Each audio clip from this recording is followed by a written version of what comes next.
Ada seseorang bekerja di tempat yang haram, jelas ini haram dia, dan dia akui ini haram, tapi dia nggak mau keluar. Kenapa dia nggak mau keluar? Dia katakan, anak saya 4, Ustaz. Kalau saya keluar, anak pertama bayar kuliahnya gimana? Anak kedua SMA-nya gimana? Harus bayar uang gedung. Maka saya tetap bertahan karena faktor kondisi. Ini bukan sombong loh Ustadz, ini faktor kondisi. Hadirin enggak, itu sok pintar. Itu sok pintar. Karena hakikatnya di hadapan kita ada 2 opsi. Opsi yang pertama, matematika kita, logika kita. Gaji kita 15 juta, anak 4, oh cukup. Tapi begitu saya resign, maka bulan depan 15 juta itu hilang. Maka nggak mungkin mencukupi 4 orang anak. Itu matematika kita. Tapi itu bukan satu-satunya opsi. Opsi yang kedua, Allah berfirman dalam surat At-Talaq ayat 2. Barang siapa yang bertakwa kepada Allah, maka Allah akan berikan solusi. Dan Allah akan berikan rizki dari arah yang tidak ia duga-duga. Namun karena kita merasa paling pintar, kita pilih opsi yang pertama. Karena kita lebih yakin dengan matematika kita daripada janji Allah Subhanahu wa Ta'ala. Bukankah itu sok pintar di hadapan Allah dan merasa cerdas di hadapan Allah Subhanahu wa Ta'ala? Inti dari semua kedurhakaan itu merasa pintar, bukan kondisi. Merasa diri besar, merasa diri kuat menahan adab Allah pada hari kiamat. Rekan-rekan yang dirahmati oleh Allah Subhanahu wa Ta'ala, ini masalah dari dulu. Karena iblis itu menggunakan teori ini. Kenapa iblis divonis kafir? Kenapa iblis divonis kekal di neraka? Karena ketika dia disuruh sujud, dia katakan apa? Enggak, ana khairun minhu, aku lebih baik daripada Adam. Engkau ciptakan aku dari api dan engkau ciptakan dia dari tanah. Saya ingin tanya, yang diserang dengan statement ini itu siapa rekan-rekan sekalian? Yang dibodoh-bodohi itu siapa?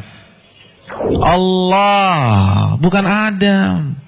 Apa maksudnya? Ulama mengatakan maksudnya, ya Allah, engkau perintahkan aku sujud kepada Adam, sedangkan dia dari tanah dan aku dari api. Ini perintah yang tidak masuk akal, gitulah. Ini perintah yang bodoh. Kalau bahasa Arab, ini nggak worth it banget nih Allah, gitu loh. Makanya kan Allah langsung habisi dia, aba wastakbara wa kana minal kafirin. Ini bukan hanya semata-mata sujud, hadirin. Ini lebih besar dari itu.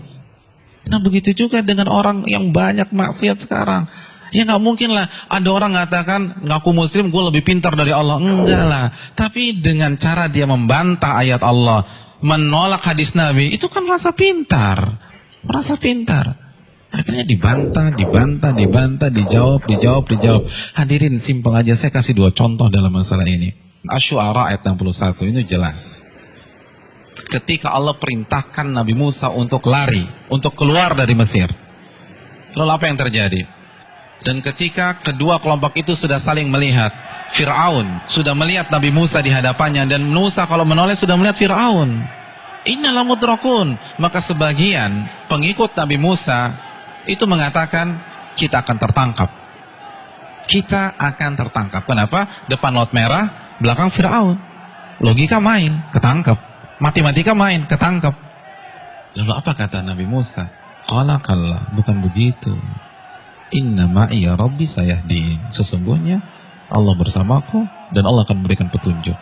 Maka setelah Nabi Musa berbicara demikian, baru Allah wahyukan anidrib bi'asakal bahra fanfalaqa. Pukulkanlah tongkatmu ke permukaan laut, maka laut pun akan terbelah. Ada 2 sikap yang kontradiksi. Yang satu, begitu melihat kondisi real di lapangan, langsung menggunakan akalnya. Kita ketangkep nih. Tapi Nabi Musa enggak. Beliau merasa bodoh di hadapan Allah.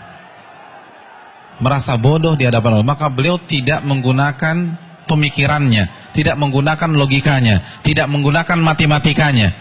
Nabi Musa lebih percaya dengan janji Allah, in tansurullah yansurkum. Jika kalian menolong agama Allah, Allah akan tolong kalian. Orang nggak akan bisa seperti ini kalau dia nggak merasa bodoh di hadapan Allah. Hadirin, saya ingin bertanya, pengikut Nabi Musa itu siapa sih? Bani Israel. Bani Israel itu bodoh atau pintar? Pintar.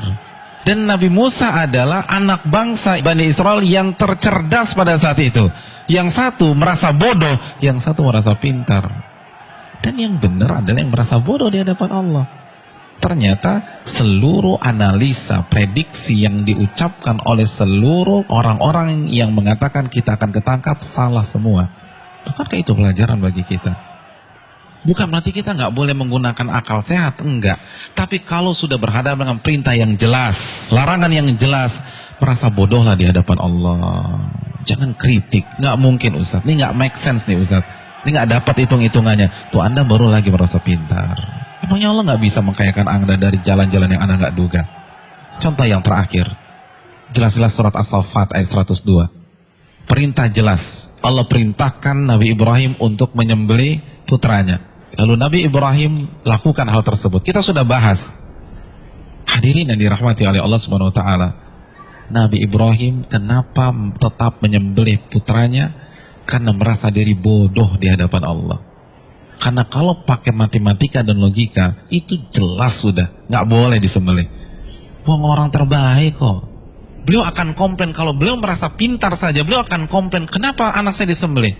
Saya kan manusia terbaik di sini. Harusnya kan anak saya sekolah di sekolah internasional, ya Allah, kenapa justru disembelih? Kan begitu logikanya. Tapi tidak. Beliau merasa diri bodoh sehingga lebih percaya terhadap perintah Allah daripada logikanya sendiri. Ada yang berani meragukan kecerdasan Ibrahim? Saya ingin tanya, etnis dan ras tercerdas di dunia itu siapa? Bani Israel. Bani Israel itu keturunan siapa? Nabi Ibrahim dari Ishak. Jadi ini bapaknya kecerdasan. Tapi ketika berhadapan dengan perintah yang tegas, larangan yang tegas, udah sami'na wa ta'na. Lalu kita nggak cerdas-cerdas begini, berani debat Allah, berani mengatakan ini nggak benar, ini keliru, hitungan saya nggak dapat. Kalau begitu kita makan apa? Allahu Akbar. Janganlah kalian mati kecuali kalian menjadi seorang muslim, pribadi yang menyerah kepada Allah. Kita yang mengkrit hari terakhir hidup kita. Dari sekarang, hadirin sekalian, dari sekarang menyerahlah kepada Allah.